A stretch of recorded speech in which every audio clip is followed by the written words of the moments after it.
সত্যি এই তো একটা মহা সমস্যা হলো। হ্যাঁ, এই সমস্যা থেকে কি করে আমরা করতে পারবো? হ্যাঁ, তাই তো। কাউকে পাঠালেও বন্দী হয়ে সেখানে পৌঁছে খবর জেনে ফিরে আসবে কি করে? সে তো আর ছাড়া পাবে না।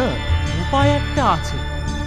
গুপ্তচর বন্দী হয়ে কারাগারে পৌঁছবে এবং রাজগুরুর কাছ থেকে দানবকে মারার উপায় জানবে। আর আমাদের পোষা পায়রা সে সংবাদ নিয়ে আসবে আমাদের কাছে। একদম ঠিক, কিন্তু কিন্তু কাজটা খুবই গোপনে করতে হবে।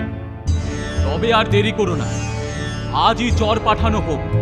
প্রতিবেশী রাজারা একত্রিত হয়ে চর পাঠালো বিন্ধ্যাচলে রাজগুরুর কাছ থেকে রাক্ষস মারার উপায় জানতে।